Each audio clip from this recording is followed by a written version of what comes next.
Hello, my name's Patricia, and I'd like to welcome you to the Poetry Pea Podcast. Today's a real treat. You'll be hearing original Tanka written especially by you and for you. If you're sitting there thinking, hang on, what is a Tanka? Don't worry, I've got you covered. You can have a listen to some podcasts from Series 7 and 8, where I go into a fair amount of detail about the form. And of course you'll find some essays to read if you're so inclined. Links in the show notes if you do want to dig deeper. Now for today's episode, I'm joined by 3 wonderful poets who've kindly agreed to act as our judges. All the submissions for the topic were read anonymously, and the judges read the poems blind too. So, neither the editing team nor the judges had any idea who wrote what. That way, the choices and nominations stay completely fair and free from bias. Just the poems standing on their own 2 feet. Or should I say, 5 lines. You'll hear each judge talking about their nominated poems and what drew them in. And if you'd like to find out which poem they finally picked as their top choice, and which ones earned honourable mentions, keep an eye out for the next issue of the Poetry Pea Journal. That's 5/25, out very, very soon. Make sure you're on the mailing list to get the journal at the early bird rate.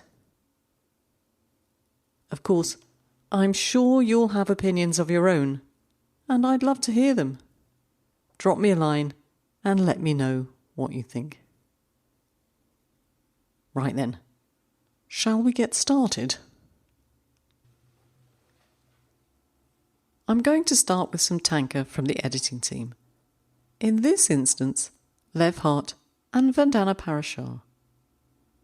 Because I think it's interesting for you to hear the poetry of the team who edit and to get to know that they are accomplished poets in their own right. So, let's go.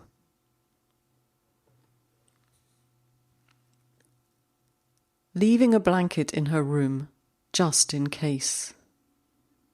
Do the dead come back to the world they once lived in? Leaving a blanket in her room just in case. Do the dead come back to the world they once lived in? Vandana Parashar.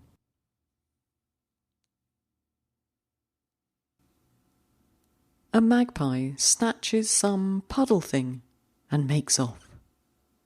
Ripples ringing bare branches in the muddy mirror. A magpie snatches some puddle thing and makes off.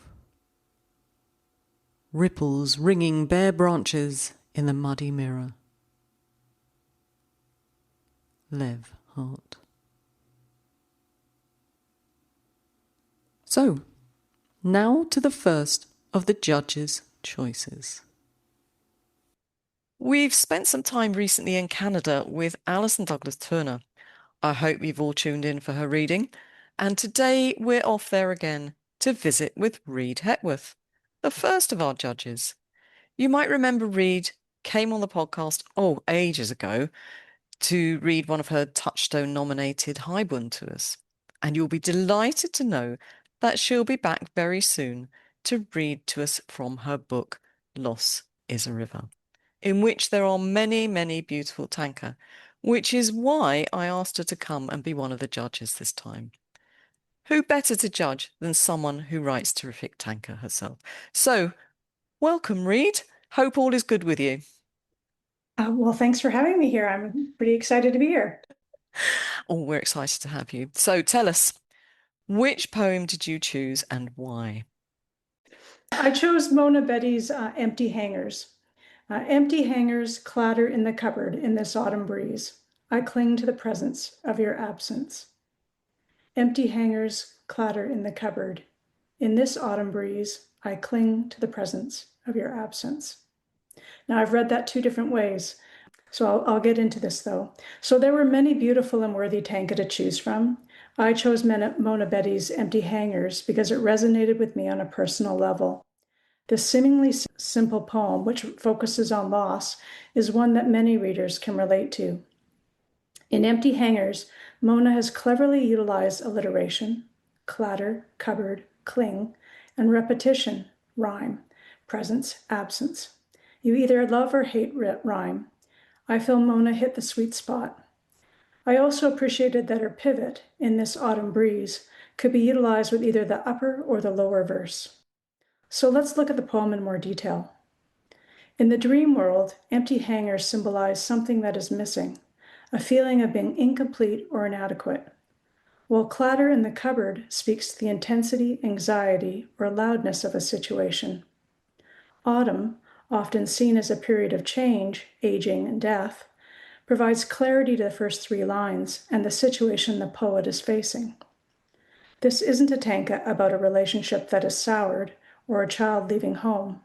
This loss is permanent. Mona's choice of the word cling in L4 offers the reader another insight, psychologically speaking. The word cling relays a deep attachment or dependence, and spiritually, it can refer to desperation or devotion to someone or something at all costs, a refusal to let go. This holding on signifies that the loss is so profound that the person cannot move past this situation. There is another element to this tanka that I haven't addressed. Hangers don't just clatter in the cupboard, autumn wind or not. The presence of your absence could also relate to a spiritual presence that is also unable to let go or move on from their worldly attachments. This is the beauty of poetry. Each reader walks away with their own thoughts and interpretations. It's hard to know for sure what the poet was intending, but the simplicity of this piece is deceptive. Thank you, Reed. I was thinking about this and your commentary, and if the word cling hadn't already suggested the loss of someone close, the words "the presence of your absence" definitely would.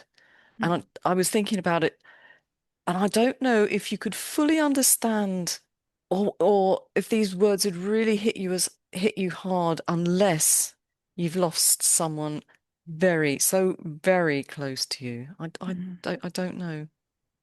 But you also said that the poem is deceptively simple, and I agree. And I don't know about you, do you find that more often than not, if something looks really simple, you come back to it time and time again to try and understand it, and for that reason, it really sticks with you? Yes, and I find that simple poems are probably the hardest to write because I think that there is so much underlying there. Yeah, you're probably right. Reed, thank you very, very much. And if to those that are listening, come back in a couple of weeks and you'll see Reed again. So, see you again soon, Reed. Thank you. I Ching, thumbing through it at his house, a note with my name and a hexagram. I Ching, thumbing through it at his house, a note with my name and a hexagram. Cynthia Anderson. How intriguing, Cynthia. I wonder which form of hexagram it was, and the message contained within.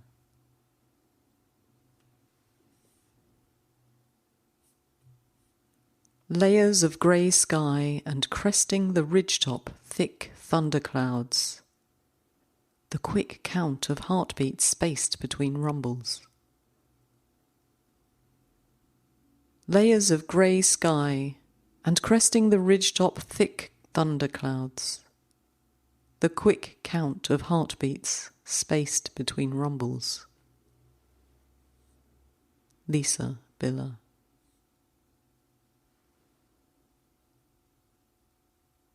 High desert sky, the excruciating blue emptiness. I hope that one day my love will be as deep and as pure. high desert sky, the excruciating blue emptiness. I hope that one day my love will be as deep and as pure. Chris Brunner.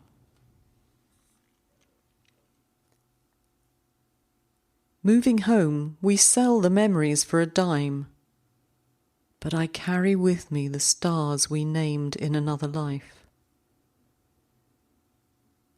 Moving home, we sell the memories for a dime, but I carry with me the stars we named in another life. Marilyn Burridge.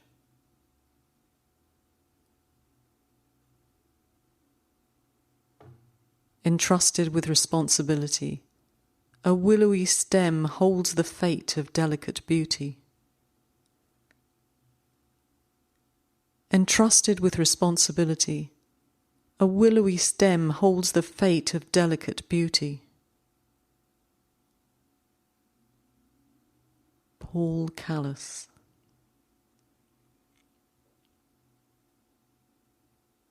It always fills me with wonderment how you can read poems in a different way. In one respect, is this poem about a beautiful flower on a willowy stem? And I think of the orchid that I managed to grow downstairs. So many beautiful flowers on a willowy stem. But when I first read this poem, it took me back to a day when I was quite young. I was in primary school, so I wouldn't have been older than 7, I think. And I'd done something wrong at school, and a teacher got out the cane and used it on the palm of my hand. Weird where poems take you, isn't it?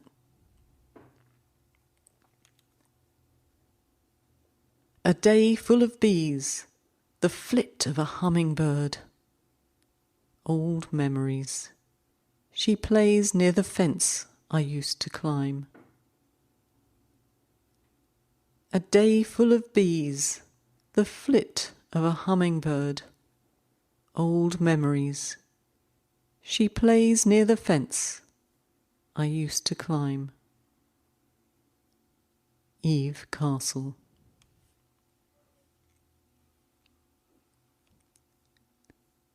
You may be far away in the vast blue sky, O moon, but I gather you in the palms of my hands from this little puddle. You may be far away in the vast blue sky, O moon, but I gather you in the palms of my hands from this little puddle. Ram Chandran.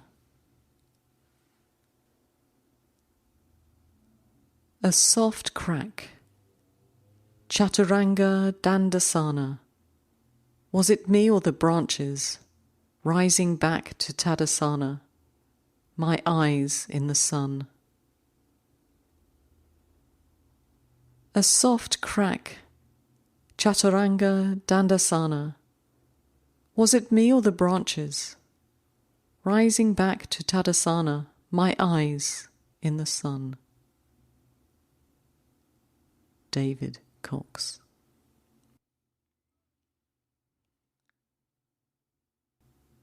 Black candles and white stargazer lilies, not realizing the significance of the moment in the moment. Black candles and white stargazer lilies, not realizing the significance of the moment in the moment. Tim Kremen.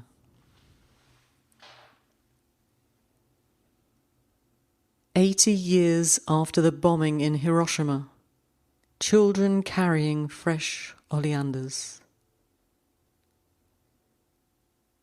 80 years after the bombing in Hiroshima, children carrying fresh oleanders. Alvin B. Cruz.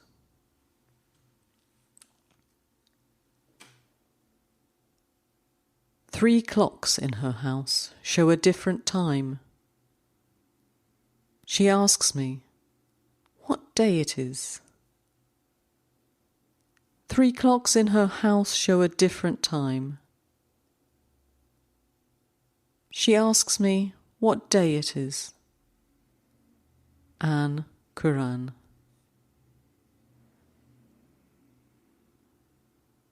Just inches apart, breathing the same air, eyes locked, letting the heat build, deliciously waiting.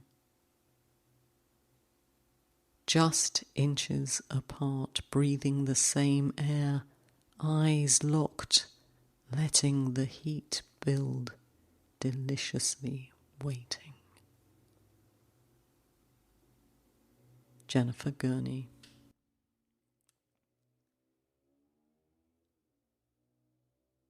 Dark laneway with one streetlight ahead, footsteps. The past catches up before I can turn.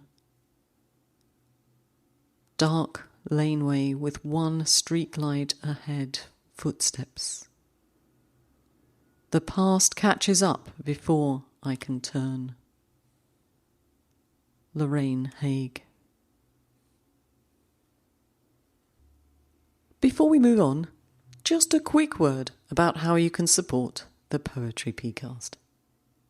If you've been enjoying what we do, the readings, the tanka, the haiku, the essays, the interviews, the general poetic universe that is us, there are a few lovely ways you can help keep it all going. You can take out a membership, buy us a coffee from time to time. We run on decaf and enthusiasm in roughly equal measure, or just simply spread the word. Share the podcast with your poetry groups, post about it on your socials, or tell that friend who's always incorrectly quoting haiku at dinner. They'll be quietly grateful. Possibly. But maybe not as grateful as me. So, let's get back to the poetry.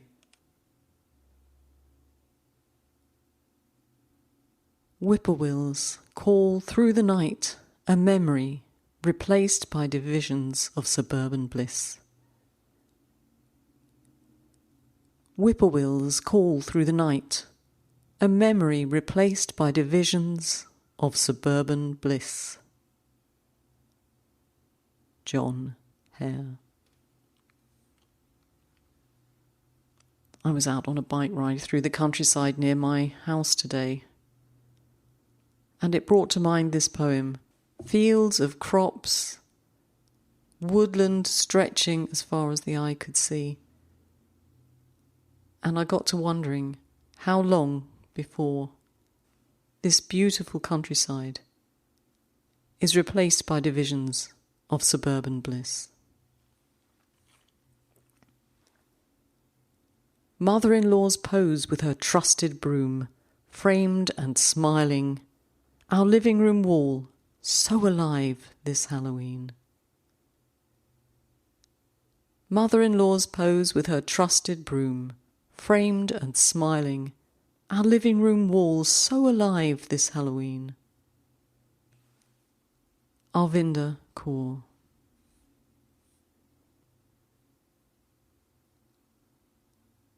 Standing on the pier, my father remembers his time at sea. Sun glistening on water, we enter a timeless world. Standing on the pier, my father remembers his time at sea. Sun glistening on water, we enter a timeless world. Colette Kern. I envy the cicada, the shredding of its exoskeleton. I, too, feel the urge to break free and escape the confinement of my own skin. I envy the cicada the shredding of its exoskeleton. I too feel the urge to break free and escape the confinement of my own skin. Kim Clue. An army of ants lift the remains of a moth. In tandem, we go to the kitchen to prepare our dinner. An army of ants lift the remains of a moth.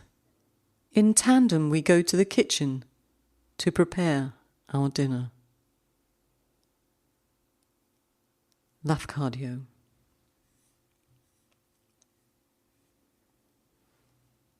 Bare branches, a few persimmons blushing deeply, I pose for you in the moonlight. Bare branches, a few persimmons, blushing deeply, I pose for you in the moonlight. Laughing waters.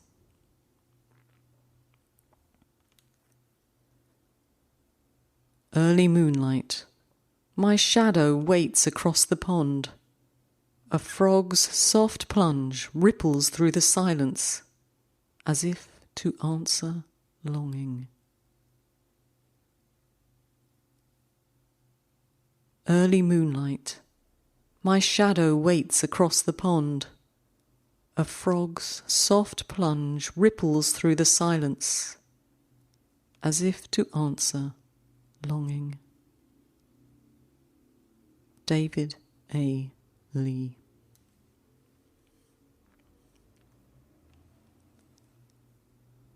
Reaching out with your long arms in the night to pull me in. Cuttlefish. Reaching out with your long arms in the night to pull me in. Cuttlefish. Eric Lohman. Coming home to the smell of emptiness, the moon slips behind a cloud and into dreams. Coming home to the smell of emptiness, the moon slips behind a cloud and into dreams. Bob Lucky.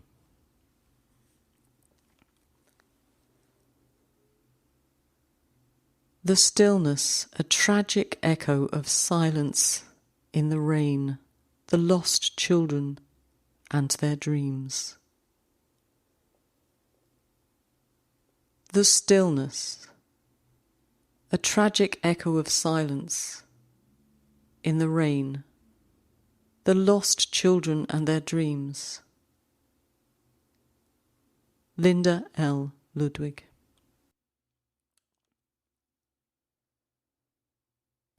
Hospice visit, me and a nurse discussing the hallway picture of ocean shores. Hospice visit, me and a nurse discussing the hallway picture of ocean shores. Anthony Lusardi. Chilled botanicals, brewed golden and crisp, their sly taste recalls the laughter of fading summers.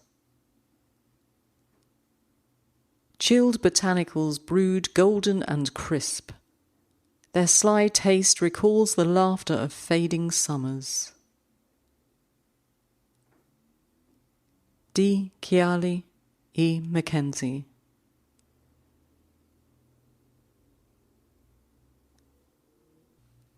Relentless rain from monotone grey skies sent me to my bed. Now in this endless drought, I dance in 20 drops. Relentless rain from monotone grey skies sent me to my bed. Now in this endless drought, I dance in 20 drops. Mary Oishi. Those of us of a certain age who were brought up in the UK might remember a period of drought, I think it was 76 or 77, when even the government, if I remember rightly, I was relatively young, suggested rain dancing to try and make it rain. Oh, the simplicity of years gone by. As Reid says, there were so many wonderful Tanka to read and think about. But the one I chose to write a commentary on is Snowfall by Fatma Zora Habis. Snowfall, the long night without sleep. I reach for dust on unread books. Snowfall, the long night without sleep. I reach for dust on unread books. Fatma opens up so much with her Tanka, and the impression is one of a peaceful contemplation, summoned by that single snowfall, taking so long to settle as it follows the line structure of long, short, long, long, short. Each of Fatma's lines stand by their own phrase that stirs a familiar experience, yet as a complete poem, we can read so much more into that winter night. This sounds like a comfortable idyll. However, reading between the lines of those unread books suggests something quite different. Fatma has carefully chosen her language to make something more contemplative in a moment of peace. That night without sleep can often be an opportunity to indulge in some me time, but this is a long night, and the extended pause on line 3 with the 3 dots brings us something unexpected. This pause gears us up for the second part of Fatma's Tanka, and indeed that long night. I'm invested in Fatma's poem because the flow of writing has so much to be discovered, and the final 2 lines reveals further details of a life, a late night opportunity to explore unread books, signs of a busy life, somehow in need of the long night without sleep. But let's go back to the turning point in Fatma's Tanka, to the breath of the pause. How I enjoy the contemplative punctuation created here. Perhaps the dust is visible thanks to the stillness, reflective light of snow, and taking an opportunity of an important moment to slow down and observe. In the hours of darkness, this might not be the dirty dust of neglect, but something more of imagination and the magic to be found in unread books. An interesting thought, but the mind does a lot of thinking on a long sleepless night. Fatma doesn't reach for dusty unread books, but for dust on unread books.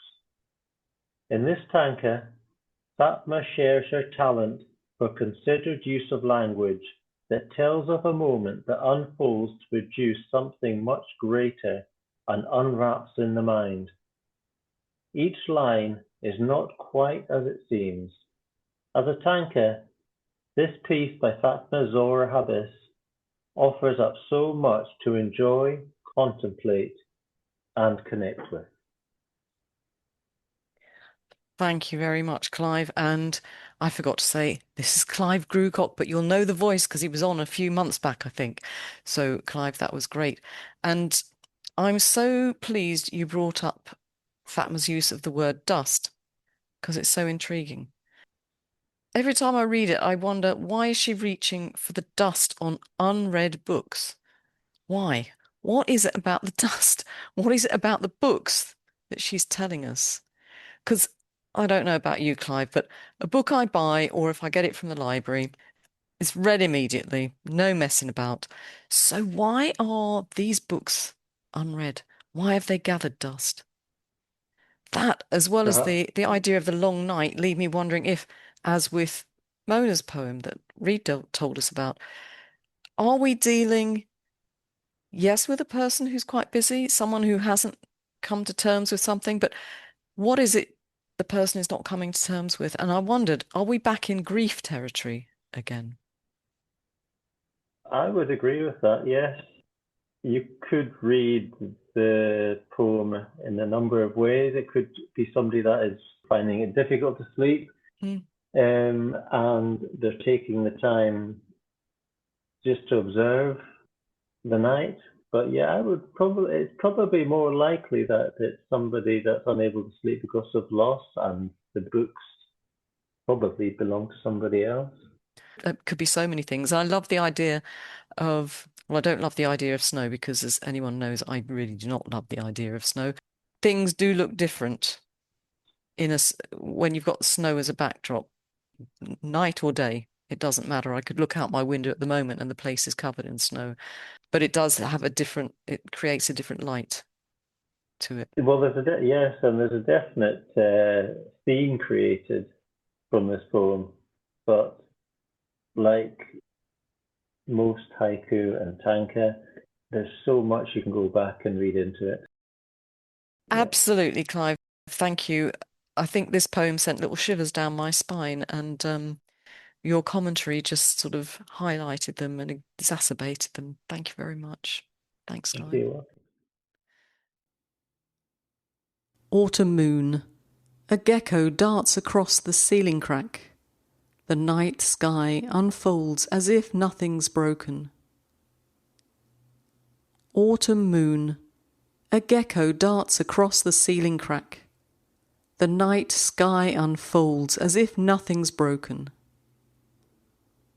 Nina Singh.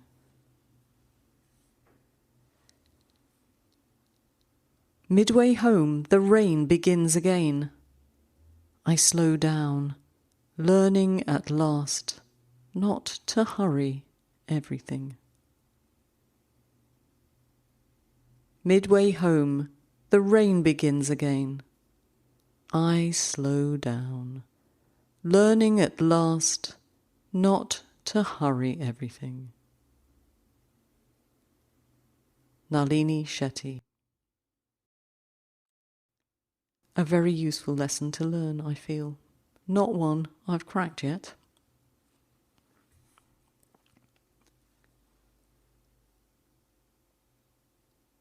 Night, having fallen early, the quail serenades the first stars. Night, having fallen early, the quail serenades the first stars. Shrini. New moon. The salty breeze weaves stories untold. What else, I wonder, have I not known? New moon. The salty breeze weaves stories untold. What else, I wonder, have I not known? Padma Rajeswari. My young neighbour helps to carry my shopping, while he tells me how again his heart is broken. Thus we share each other's burdens. My young neighbour helps to carry my shopping, while he tells me how again his heart is broken. Thus we share each other's burdens. Marie-Therese Taylor. First Halloween without trick-or-treaters. The kids in the neighbourhood have become teenagers. First Halloween without trick-or-treaters. The kids in the neighbourhood have become teenagers. Richard Tice. Now, Halloween wasn't that long ago, and I was clearing out my cupboards to make sure I had little bits and pieces of sweets to hand out should any trick-or-treaters come my way. And you know what I discovered? I do have a little bundle of sweets that I keep for trick-or-treaters. But I had to throw them all out because their sell-by date was well and truly gone. Couldn't possibly give them to children. So that suggested to me that I haven't had trick-or-treaters since the beginning of COVID. Yes, the sweets were that old. Oh well.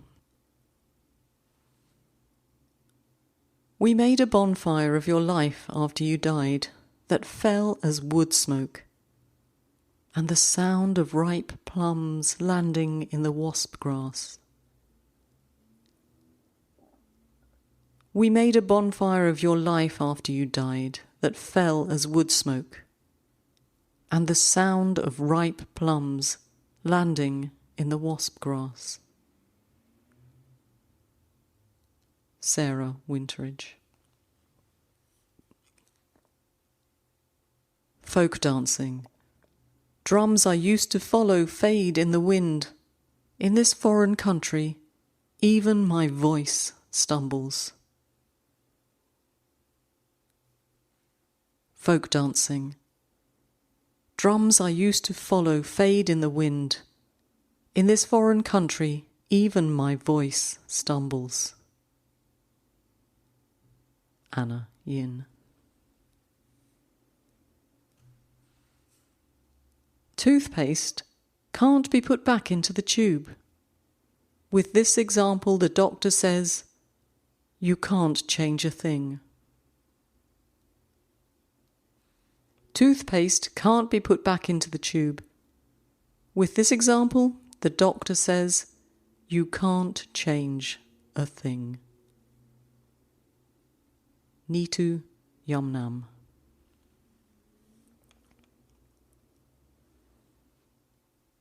Tea leaves settle without a reading. My fortune cookie says it's in the bag. Tea leaves settle without a reading.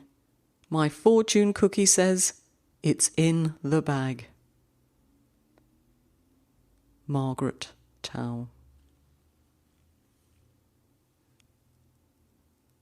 After a shave, eau de cologne and 2 sprays of deodorant, masking his pheromones until late in the evening. After a shave, eau de cologne and 2 sprays of deodorant masking his pheromones until late in the evening.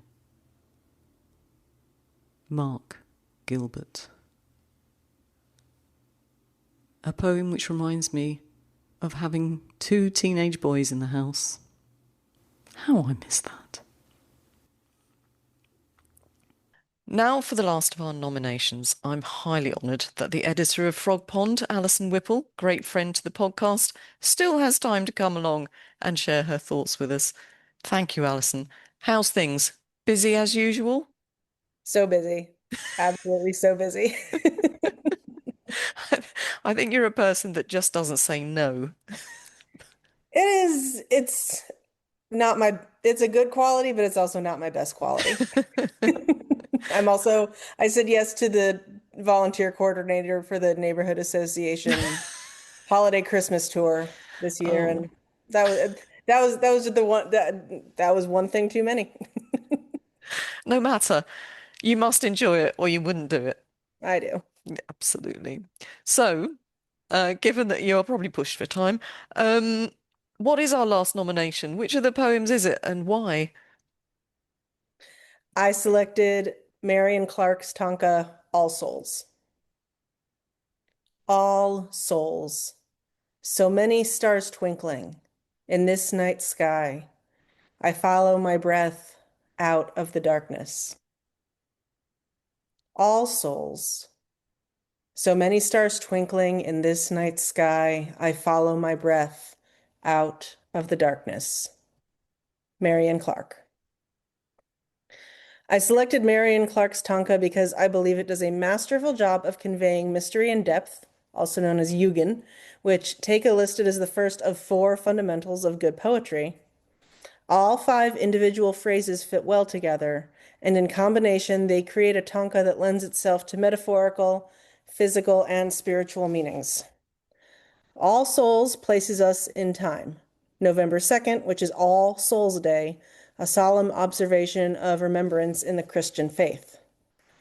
The second and third lines show that we're not in a church, but rather outdoors beneath a brilliant starry sky.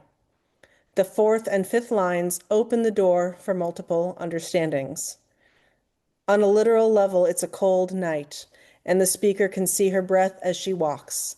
The puffs of warm breath in front of her lead her into somewhere welcoming, perhaps a church or perhaps a home. The breath also serves as a stand-in for the spirit. In certain meditation traditions, instructions often include following one's breath as a way to focus attention and settle the body and mind. Perhaps the speaker of the poem isn't walking along a cold street, but rather standing under the night sky and breathing, feeling their inhale and exhale, and deliberately cultivating a sense of peace. Knowing that this moment happens on All Souls Day, I also perceive that this is a poem about grief. While the losses of beloved friends and family members never quite leave us, when I read from the literal to the metaphorical, I see this tanka as coming to a sense of reconciliation or closure with a period of grief in their life. In providing us with a multi-layered reading experience, Marion's tanka is a masterful example of the sense of Yugen fundamental to strong poetry. Thanks, Alison. Thank you for reminding me, because I always get confused with All Saints and All Souls Day, because I always think that All Souls should be Halloween. It just makes sense to me, but of course it's not. Yeah, no, as someone who was not actually brought up in the church, this is also, I have to look this up every year. Good. I'm not on my own then. That's good.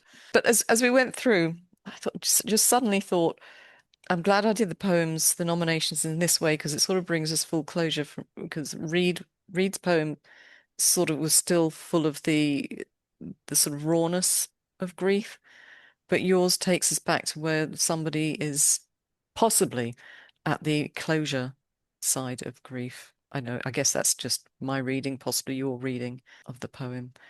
But what struck me is that all 3 judges have chosen something about grief, potentially. Isn't that weird?